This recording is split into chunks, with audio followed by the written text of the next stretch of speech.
I'm a little bit, if we want to talk about my military career at some point, I'm a little bit broken, so I You know, probably that's a good can't. point. Yeah, fair enough. You were a little, yeah. Old and have let myself go a little bit. But and it was funny though.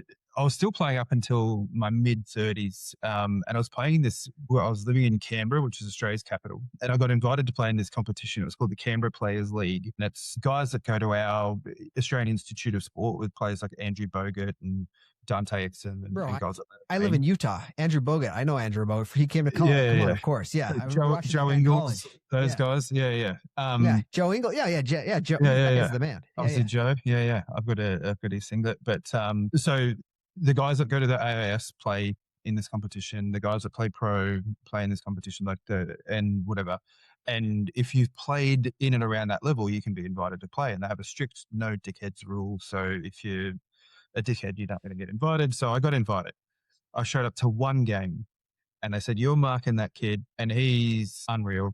He's a very good 3-point shooter. Just like keep him on the wing. That's all he wants to do is shoot." I was like, "Yep, no worries, got it." So he's just all he did was run up and down the sideline. We turned it over, going back up the court. So they started a fast break. He sprinted to the corner. I was like, "Well, this is boring. I'm going to come and cut to the middle and try and like help defense." So I jumped, thinking I was going to block this dude. The ball went past my head, and then this 17-year-old kid dumped on me. I was 34. He's literally half my age. And I'd never been dunked on in my life. And I'm talking like, mate, I used to be very athletic, used to be. It is not my ego talking. Like I've dunked on Sure. people in games and all sorts of stuff. I've never been dunked on until that point.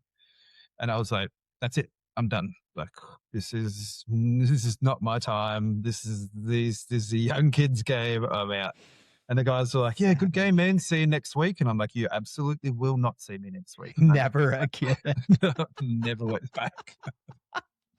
That's awesome. I love that. That's a great man. There, you know, it's hard to compete with youth, you know, Oh, like it's just, there's something about being 17 to 25 or 30. And it's, yeah. even if you've got like the old man sneaky moves, and like I've got friends that played professionally. Like I know the dudes that were in Andrew Bogut's Australian team when they won the World Juniors and all that kind of stuff. Like I've played with some phenomenal guys. But the other thing, like you can't teach confidence, right? And that kid at 17 years old at the Australian Institute of Sport, he's the top 20 people in Australia at that sport at that time. Do you know what I mean? Like, Yeah.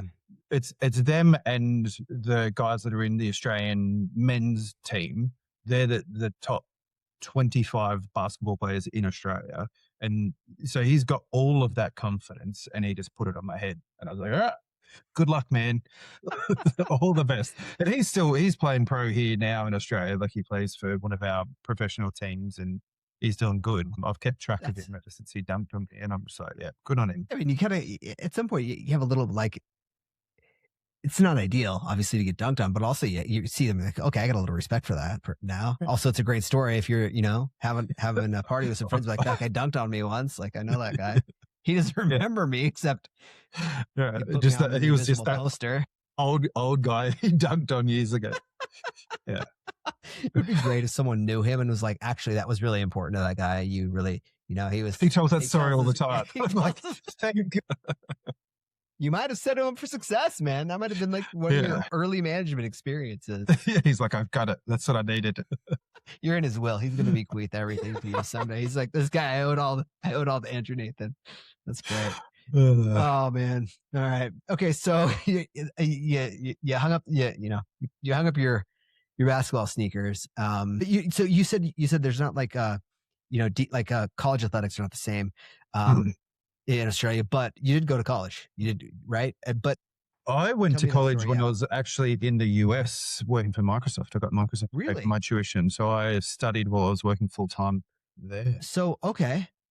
Smart. Good, smart on you. That's a great move. I wish I would have done that. Instead, I would have got into I took out student loans, which was not ideal. But anyway, that's a story for another day. So you got Microsoft to pay for your college, which, hey, awesome. But you worked professionally for a long time before Microsoft. And this is something that I was fascinated by, which was you had like look, I don't know about this, but like on LinkedIn, it looks like you had a good job. And then you were like, at some point you had a good job and then you decided to turn that, change that, and go serve in the army. So Yeah. I'm curious if you could kind of talk me through that a little bit, what your job was and how you got into it. Yeah. If you didn't go to university, how'd you get it? How'd you get the job in the first place? Just hard work. Yeah, so the Australian Public Service is. I joined right after they used to have a public service exam, so you have to go and sit and do aptitude tests and all that kind of stuff. But they just scrapped that, and they were doing this early 2000s, and it was like all over the world. Call centers were booming. Um, Yeah. yeah, and the so Centrelink was Australia's version of the Department of Social Security. So all of the Okay. welfare Okay. payments, the pension payments, and all of that kind of stuff. And they just put an advertisement in the paper and said we need call center operators. I was working in a call center as a debt collector at the time, and so I was like, government job, yes, I want that. And so I applied, and Stability, right? You're like only stability. That was your, uh, yeah. and the benefits, mate, like the 4 weeks personal, like annual leave. And then at the time when I joined, they had 4 weeks of sick leave as well. So you had 20 Oh days of yeah. sick leave a year, 4 weeks of annual leave. You got all of the public holidays. It was early 2000s. It was a good salary. I think it was on like uh, 38 or $39,000 a year starting as I was like 21. That feels like $3.5 million to a Dude, 21-year-old kid, especially coming from like a little like place with a childhood with not a lot of money. Things like you can buy snacks when you go buy gas at the same time, bro. You dude, are loving life, right? the best. Yeah. Um, and so it was it. And yeah, I got in, and then not to big note myself or whatever, but I like to achieve and push myself, and the public service is not known for that. So I guess it's similar to all of the jobs that I've had for the last sort of 20 years.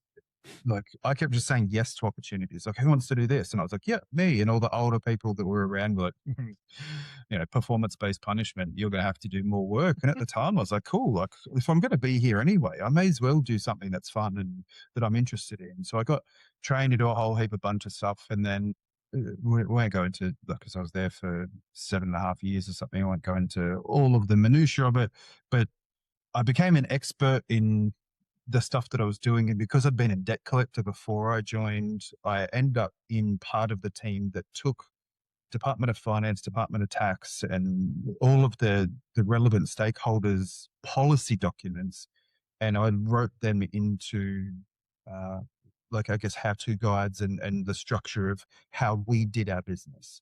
So lots of flowcharts. If this, then that. This legislation means this, so you have to say this to the customer, that kind of stuff. And that was the job that I was doing right before I left to join the military. And the key to your question, the why did I leave?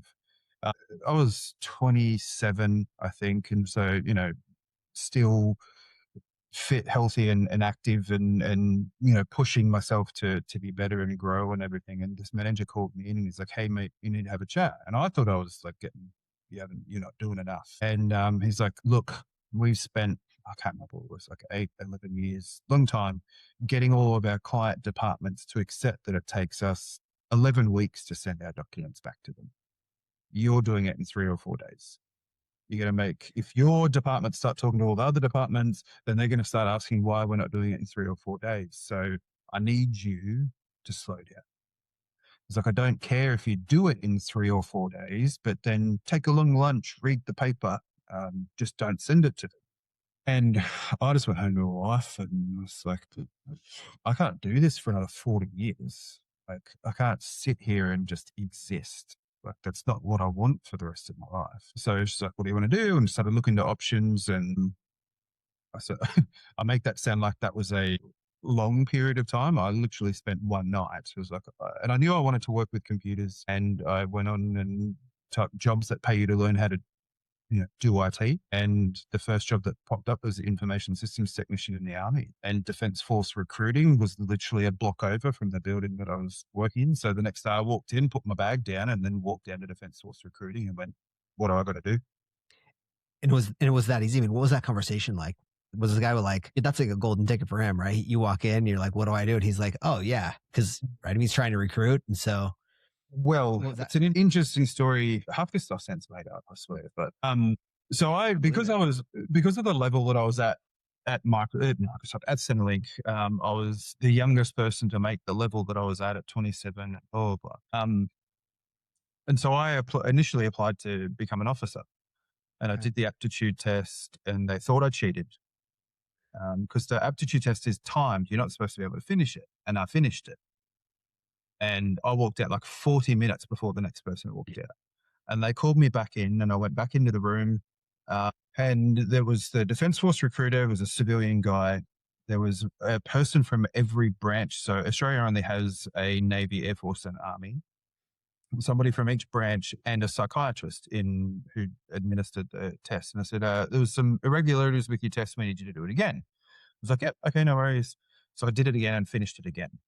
They're like, okay, go and wait outside. And then about 20 minutes later, they called me back in and they're like, you're not supposed to be able to finish that test. And I was like, what do you mean? And they said that test is designed that as it gets closer to the end, the time you have to answer the questions gets significantly less. So you're not supposed to be able to finish it. I was like, oh, okay. They're like, you finished it twice. And I was like, yeah. They're like, we've never seen that before. I was like, okay. So I say that to say, then I got in front of the psychologist for the next part of the testing and everything. And he said, so what have you done with your life? And I was like, I don't know how to say what you mean. He's like, what have you, like, tell me about you. And I was like, well, I played sport for Australia and I bought my first house when I was like 22. And, I traveled to all over the world. Like I'd been in places, done things like, and he flips this piece of paper around. He says, see that number there? It was a 15. I'll never ever forget. I was like, yep. He's like, you need an 8 to join the army. So, okay. So the 10's the average and you need a 12 to be an officer. And I was like, where do I sign? And he's like, so I'll ask the question again. What have you done with your life? I was like, wait, I honestly don't know what answer you want from me. They said, well, we lose 50% of the people that we sent into the Royal Military College that we think are suitable. No, I don't think you're suitable. I think you're a risk because you've never applied yourself. Wow. What? So he's like, you've got two choices. You can either enlist general entry and prove that you can live the life and reapply to be an officer in 2 years, or you can go to college, get a degree, prove that you can apply yourself academically, and then come back. And I was like, well, my wife was pregnant at the time or had just had our baby, I think.